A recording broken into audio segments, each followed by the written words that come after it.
season on Marketplace, we've traveled across Kenya, from factory floors to farms, from boardrooms to small workshops, from young entrepreneurs with bold ideas to established businesses looking for the next level of growth. We've seen businesses overcome rising costs, tough competition, and shifting markets.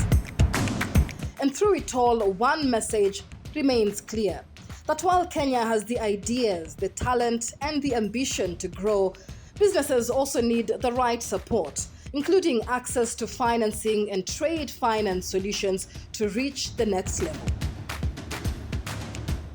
This season, with support from a cooperative bank, Marketplace set out to do more than just profile businesses.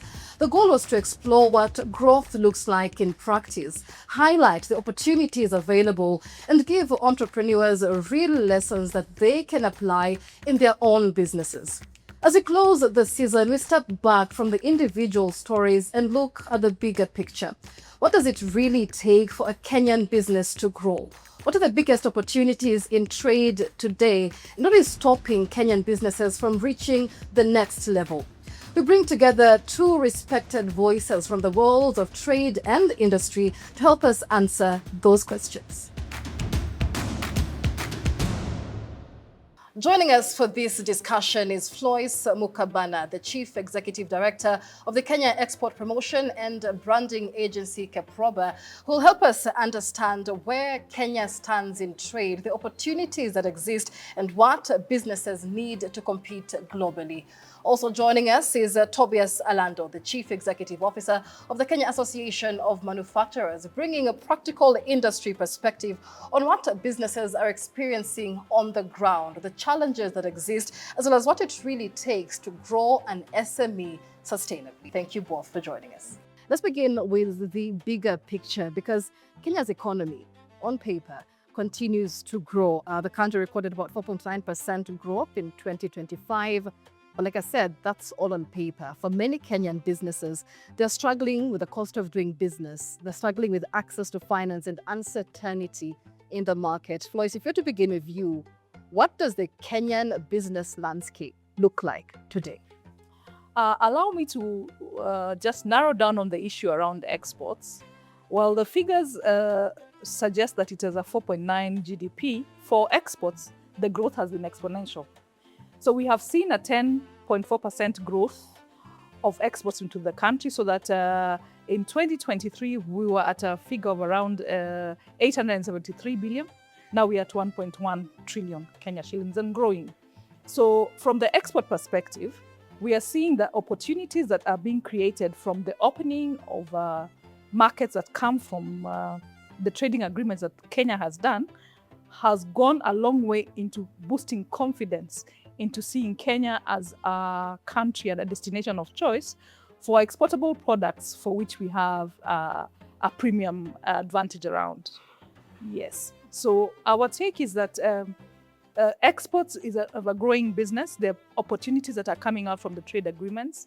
We did one just recently with the early harvest agreement with China, which is now opening up a market of around 1.4 billion Chinese with a GDP of around 19 trillion for Kenyans to be able to export their premium products. We can go further and talk about the AfCFTA agreement, which opens another market for Kenyan products at quota-free and duty-free access to a tune of around a GDP of around 3.5 trillion US dollars, a market value of 1.4 billion people. We can talk about the EU. Allow me to stop at the EU. The EU, we have 27 countries, 450 million people, and a GDP of 20 trillion US dollars.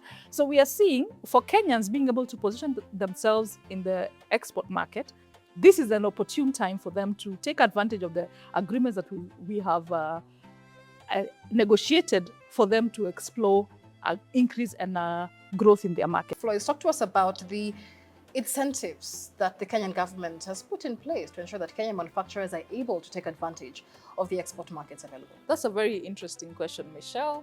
And I would just like to point two areas where manufacturers can be able to work. And number one is the Export Processing Zones Authority, and the fact that you'll be given and guided towards incentives that will allow you to manufacture for the export market.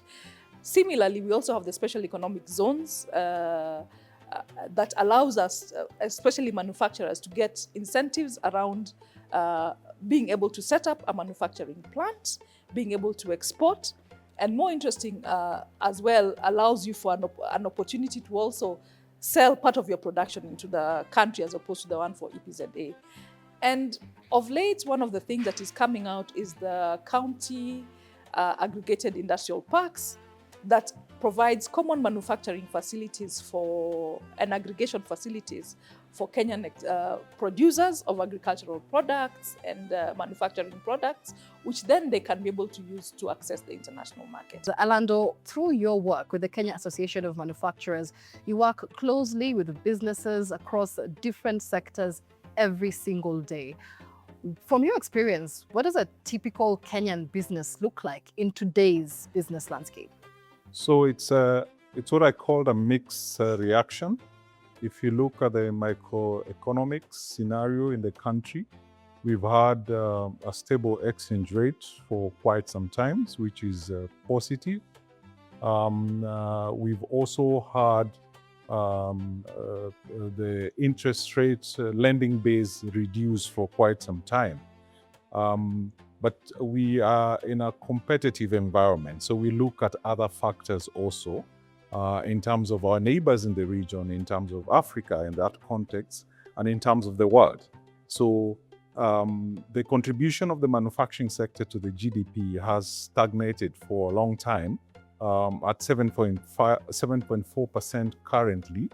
And the last time we had a double-digit growth was in 2011. Our ambition is at least to do a double-digit growth. There are certain factors that we need to consider in terms of that growth. And for a long time, every quarter we do a manufacturing barometer, just a survey amongst our members to find out whether they're expanding or they are not expanding. So 60% of our members will hail the expansion because of what is happening in the international market, and that would generally affect their investment. So they are holding those investments until stability is established in the world market, because anyone investing in Kenya in the manufacturing sector, the focus mainly is not Kenya alone, 50 million people. The focus is in the East African market of over 360 million people, and the focus is on the African market, a bigger population of 1.2 billion people. So I would say it is a mixed reaction in terms of the market. At the same time, we've seen new investments that have come in. And the new investment, of course, are focusing on the opportunity around the region. So it's a mixed reaction, but if factors remain constant in terms of stability of the tax and policy space in the country, then we are going to see a lot of reinvestment from the manufacturing sector. All right. And even as we focus on manufacturing, I mean, I hear the numbers that you both mentioned in terms of the access to markets, opportunities that lie there. But Alando, MSMEs contribute more than 40% of Kenya's GDP, account for vast majority of jobs in the country, yet many of them still operate informally, are struggling to scale their businesses, especially through trade. Where do you see the biggest gap today? And how are we moving towards ensuring that this informal sector, quote unquote, can take advantage of these opportunities? So based on a couple of studies and research that have been done on MSME, if I look even at our membership, 60% of our membership is SMEs in the manufacturing category. Anyone with a turnover of 250 million and below in the manufacturing sector is an SME. So majority of our members have been are operating as SMEs. So one of the major challenges that the SMEs are facing is lack of knowledge. Lack of knowledge in the sense of what are the opportunities that we have. Anyone who starts a manufacturing business, if you narrow your mind to the local market, then you tend to miss out on the other opportunities. So we create awareness to our members in terms of what are the other opportunities to access markets. The markets are very huge, but we tend to narrow down our markets to specific counties and to specific countries. The other thing, of course, is the regulatory environment. A couple of numerous regulations impede the growth of SMEs because you are required to pay fees and charges in different ministry departments and agencies. And what we've been pleading with government for a long time is having a regulatory audit, which we did from the private sector, and then assessing what are the implications of these audits. If there is duplication of licenses or fees, eliminate these fees to allow the business to operate with minimal fees and charges, minimal regulation, so that they may be able to thrive. But generally, there is huge opportunity for business, and particularly in the manufacturing sector. We just need to tap into the right markets and produce the right product for our market. The other thing I need to mention that affects most of our SMEs is standards and quality. We've had and we've seen cases where very few go towards compliance with the standards and quality. And once you are not able to comply with the standards and quality, then you tend to lose certain markets.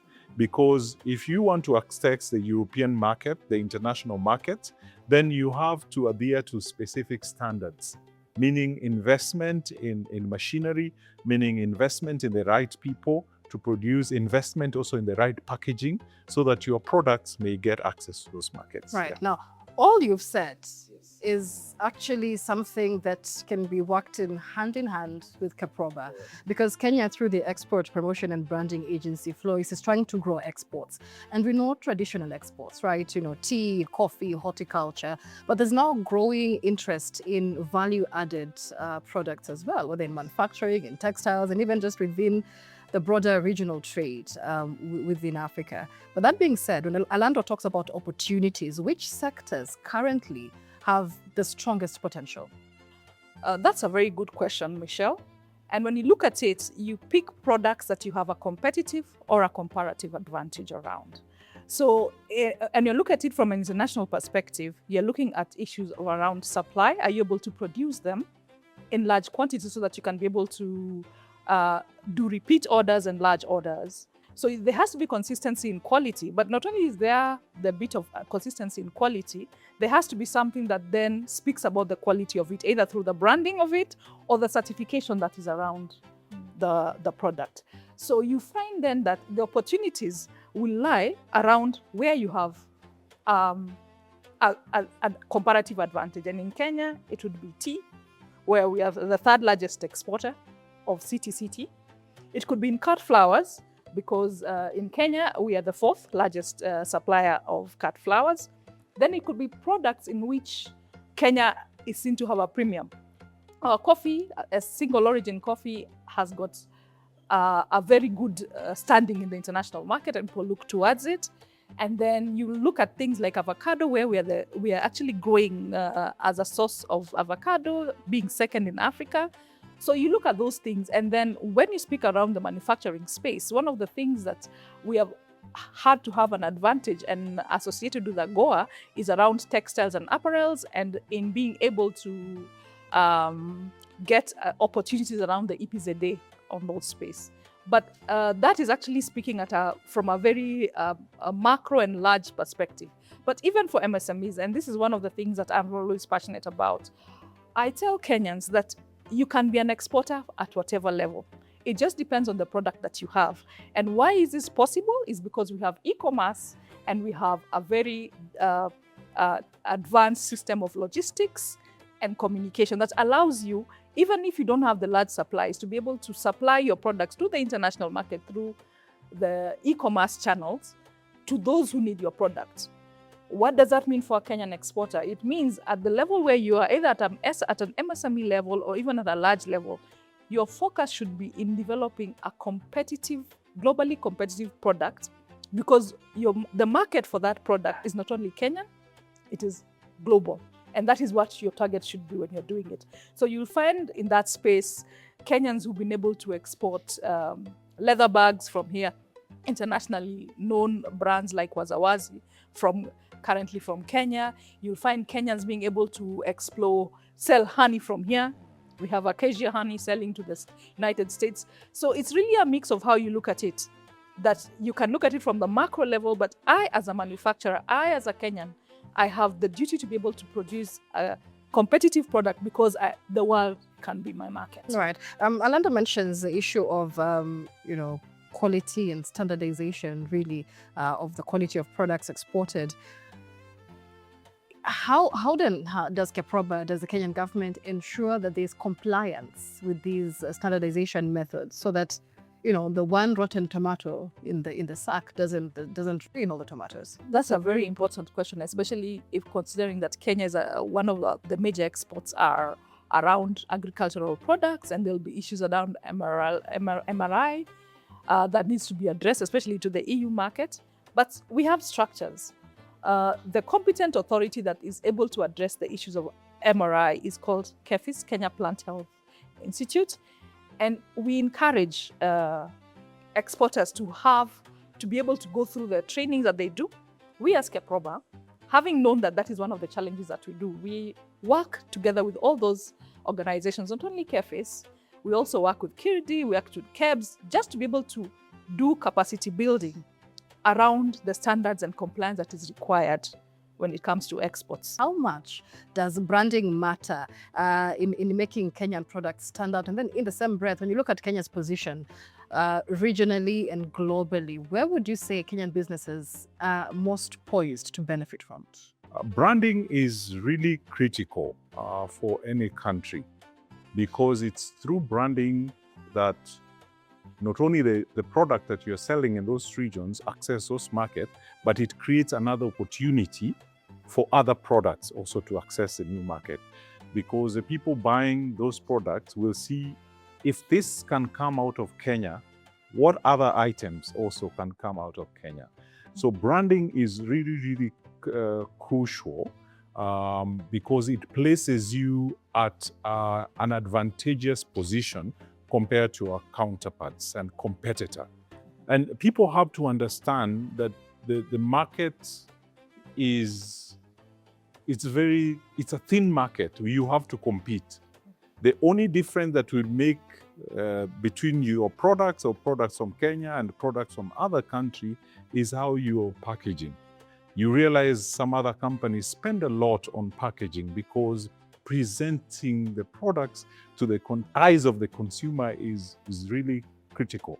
You might have met all the other standards, but your branding of the product, if it is not matching the international standards, then your product will not really access certain markets. Right. Yeah. As we begin to wind up, speak to us about the impact of the many economic and bilateral and multilateral deals that Kenya is signing to secure export markets for Kenyan businesses. How much has that played into increasing the manufacturing sector's contribution to GDP? And what does the future look like in that direction? So on the signing of the agreements, I would appreciate and laud the government for that effort, because that is what we need. For us, as a manufacturing sector, we need the agreements just signed.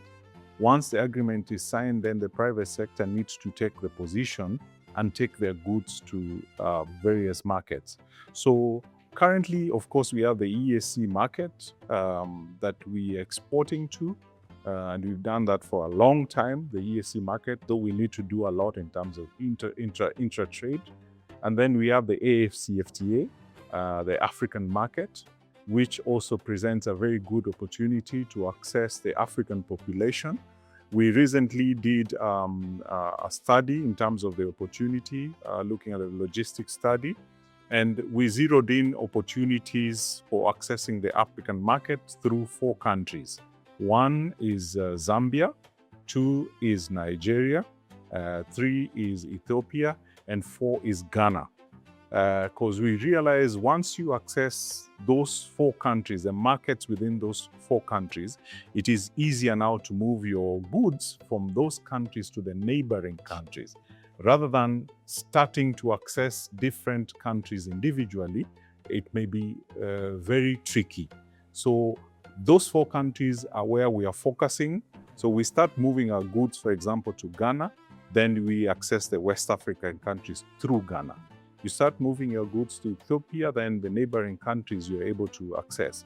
Many Kenyan businesses still do not see themselves as regional or global players in the trade industry. Why do you think that is, and what is Keproba doing about it to make, to help Kenyan businesses own this platform? That's a very interesting question, Michelle. And I think it's now time for Kenyans to be able to look at themselves as having an offering to the international market. And many of the reasons would be, and has always been, when it comes to international trade, would be a lot with regard to information asymmetry. So the information asymmetry would be in terms of what the market is asking for, is seeking from, that you already have.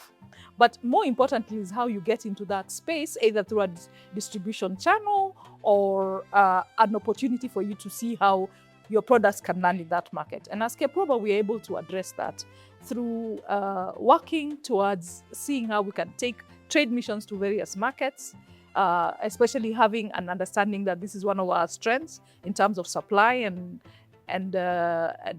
quality. And we work with them to ensure we're able to address that issue of awareness.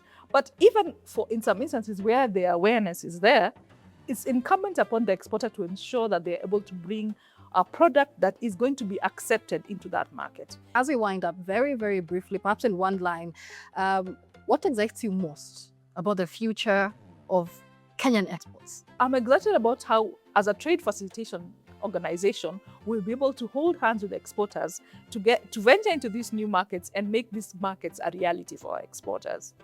I'm excited about the fact that now, as Keproba and as Kenya, we should be looking towards value addition. And that's where the next step should be. Because, for example, our tea is known as the very best. It's used to blend others. But without the branding, without the value addition, what we do, we are actually exporting the value of our tea to the person who does the blending. So let's look at value addition as something that we want to be able to venture into going forward. Orlando, what are you excited most about the future of manufacturing in Kenya? I see a lot of opportunities. If you look at the top 5 manufacturing output countries with a high manufacturing output, South Africa, Nigeria, Ghana, Egypt, and Tunisia. They are countries that have been deliberate. Kenya is number 7. But top 5 countries have been deliberate in terms of increasing their manufacturing output. It means in every region they operate in, everyone is doing manufacturing. So if they do manufacturing, they produce excess products. When they produce excess products, where will those products go? To the other African countries. Kenya has an opportunity to be amongst the top 5 high output manufacturing country. We need to encourage every SME, every young people to venture into manufacturing. Tobias Alando, Chief Executive Officer of the Kenya Association of Manufacturers, and Floyce Mukabana, Chief Executive Officer of the Kenya Export Promotion and Branding Agency, Keproba. Many thanks for your time. Thank you for being here. Throughout this season, we've traveled across Kenya, meeting businesses that are creating jobs, opening new markets, and proving that growth is possible. And if there's one thing this season has taught us, is that the businesses willing to adapt, invest, and think bigger are the ones most likely to thrive. My name is Michelle Ngele Odhiambo. This is Marketplace, driving trade one business at a time. To grow your business today, Visit any cooperative bank branch and ask to speak to a business banker.